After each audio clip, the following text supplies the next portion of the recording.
Hi all, welcome to QtSpot. In this video, let's discuss the overview of language processing system. It's also called as language processors or steps for executing a program. In order to process any language or program, we need some softwares. Computer can only understand low-level programming language, that is zeros and ones, and can't understand high-level programming languages, whereas we humans can't understand low-level programming languages.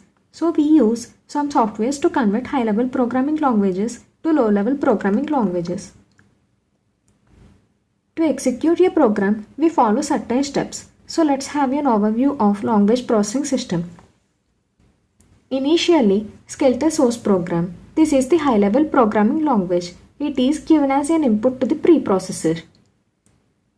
Then the output of the preprocessor is the modified source program and it is given as the input to the compiler. Compiler converts this modified source program into the target assembly program and it is given as the input to the assembler.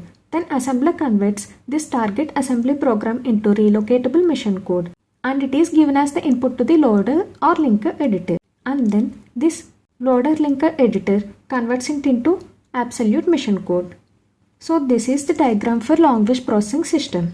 There are few steps we need to follow to process any language or program. So let's discuss them in brief. First is the preprocessor. A preprocessor produces input to the compilers. That means firstly we need to give source program as an input to the preprocessor. Preprocessor's work is nothing but to process source code before it is compiled. That means it acts as a separate step in the compilation process. So here are some functions that are performed by the preprocessor. First is the file inclusion. It performs some functions like header file inclusion into the program text like hash include or hash define like that, so that the functions we gave in the source program can be available to the rest of the code like printf or scanf functions. For header files such as hash include or hash define like that. Here I am explaining only about the C program header files. Header files will be changed according to the language we choose. Interpreting the command that starts with this hash symbol is matter here. And next is the macro expansion. A preprocessor may allow a user to define macros that are shorthands for longer constructs. Suppose we have hash define pi of 3.14 line. So consider this as a line.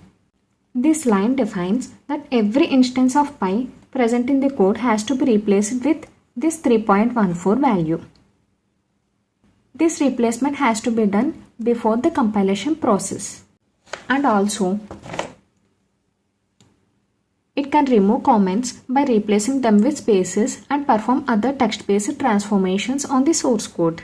So, while giving skeletal source program, we don't have any header files. We give only functions like this printf and scanf to the preprocessor.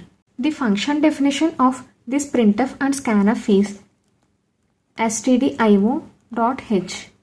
That means standard input and output. It will be produced by the preprocessor. Then the modified source program doesn't carry any preprocessor statements like this printf and scanf. It only carries the function definition that is included with the hash symbol. Then it is given as the input to the compiler. So the compiler received modified source program as the input. So the role of the compiler is to convert the source program which is in the high level language into the target assembly program, that means into the assembly level language. Compilation means the process of checking whether the program is following language syntax rules or not. If there are any mistakes, then the compiler sends error message to the user in this stage and it is known as the compilation error. Then the target assembly program will be given as the input to the assembler. We already know that this assembly program is neither in the binary form nor in the high level language. It's basically an intermediate state that is a combination of mission instructions and some other useful data needed for the execution. The assembler then translates this assembly language into this relocatable machine code. The output that we get from the assembler is called as the object file. and it translates the assembly language to the machine code. And next, relocatable machine code is nothing but this code can be loaded at any point and can be run. The address within the program will be in such a way that it will cooperate for the program movement. Then this relocatable machine code will be sent to the loader or linker editor. Linker loads a variety of object files from the relocatable machine code and converts them into the single file to make it executable. Suppose in printf function we will have only one object file. Similarly, if we have some other functions, we will have more object files.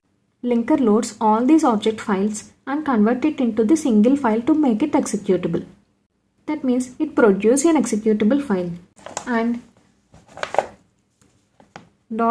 .exe will be used as an extension for this executable files. Then the loader loads it into the memory and executes the program. Memory is nothing but the RAM, random access memory. Then the output from the loader will be the absolute machine code. This is how CPU executes the program, and this is all about long range processing system. Thank you.